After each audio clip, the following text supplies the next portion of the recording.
And let's get this party started. Get this party started. Roll, roll, roll. Oh. Yeah, okay. Am I forgetting anything? Camera 2, camera 1, light, face, microphone, recording on the correct settings. Yes. Close me email so as not to be bothered. Turn off me phone so as not to be bothered. Have a sippy. Oh, right there. That's you? Oh, let me check the calendar because I don't know. Okay. Minimizing. Initialize minimizing. Okay. Oh, hello, readers. I'm CJ Bernstein, and this is the week of February 19th.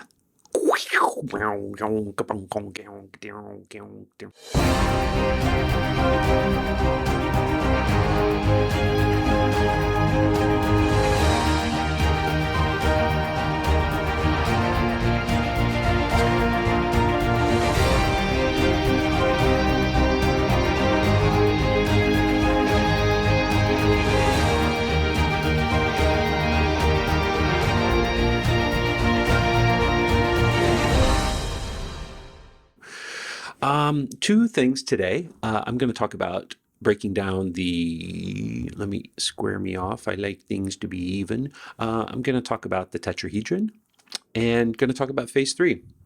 I know you're dying to know when that's going to start. Don't be mad. I'm moving the camera. The tetrahedron.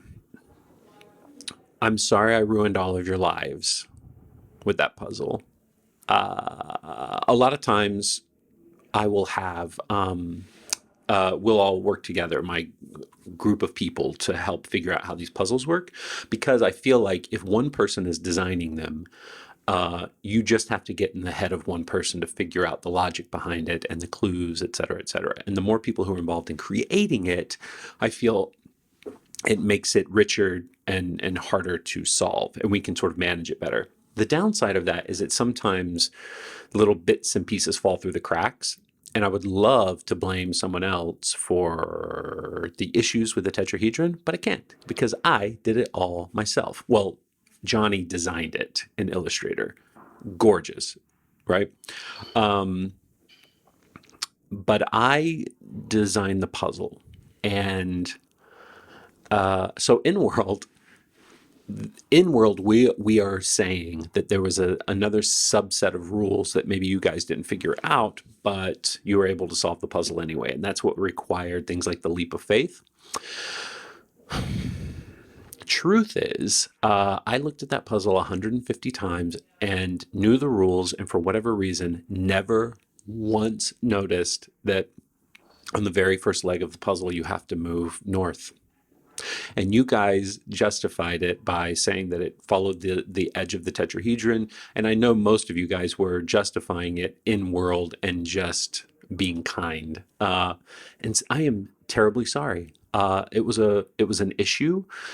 It was a complete screw up on my part, and you have no idea how much it kills me that there was a problem with this puzzle. And you were all really gracious.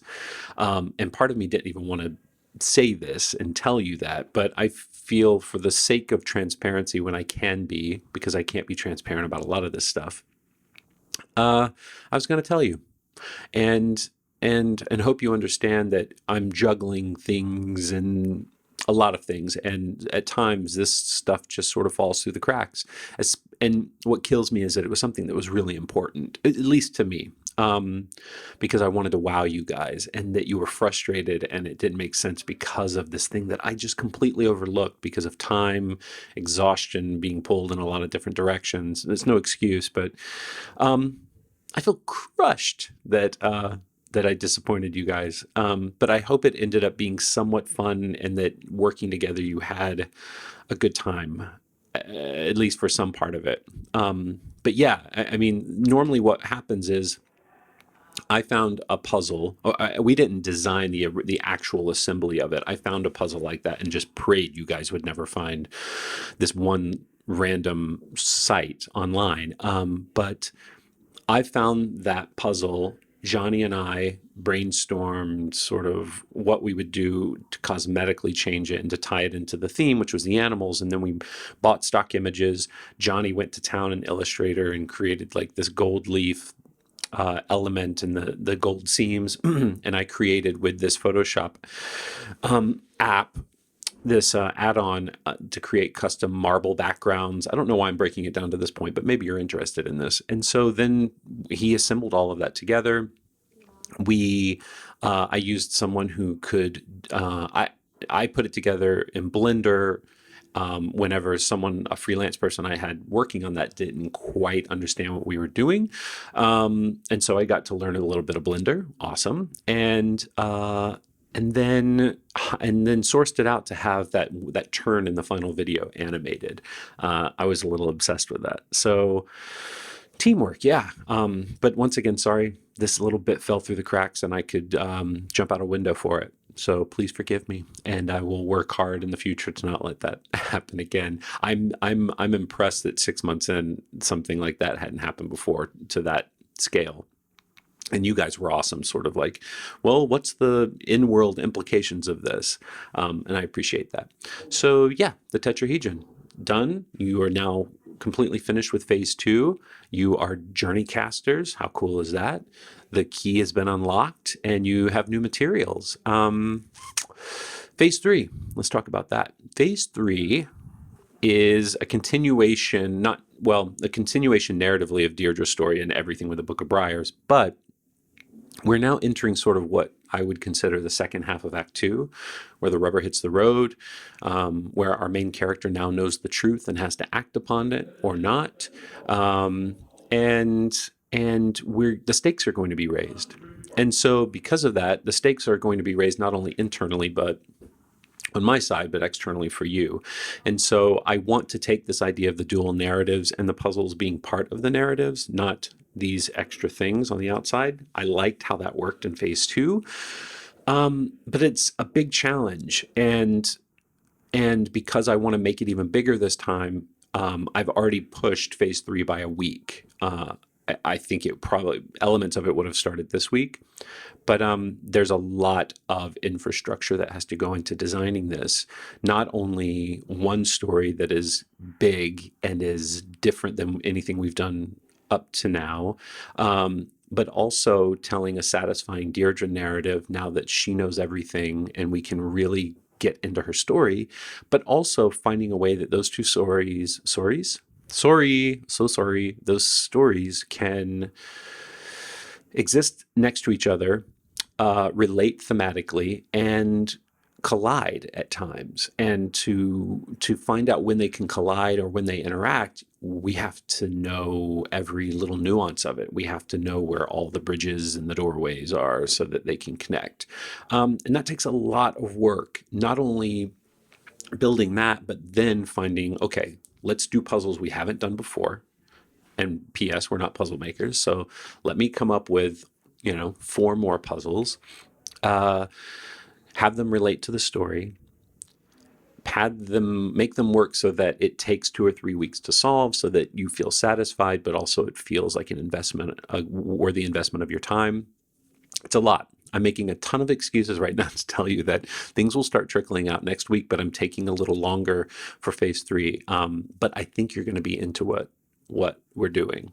And I literally can't say anything else. But I think you're going to like it. I hope I haven't been shaking the camera the whole time by doing that. Yeah, so that's essentially it. I'm going to keep this nice and tight. Oh, camera 2, I'm sorry. I ignored you. Camera 2. I hope you can forgive me. And that's sort of it for now. I have so much to do. I'm going to show you my notebook. I don't know why. This means lots to do.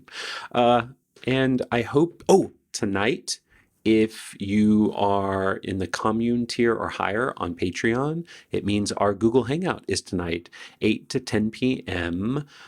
Eastern Time. I can't wait to talk with you guys, see your faces, answer your questions. Probably not. Probably not. Camera 2. Am I right? We're good. We're good. Right. And have some fun. I'm looking forward to that. And oh, the first letter from Ackerley Green, if you're signed up for that tier, Ackerley Green employee, you will start getting letters from Ackerley Green starting next week in the mail. So yeah, things are happening, and you can look out for phase 3 sort of trickling out in the next week or so. I hope you have a wonderful week, and I'll talk to you soon. Bye. Cameron 2, I'm so sorry. Now that they're gone, let's have a conversation. Cameron 2, oh my God, I've been mistreating you so much.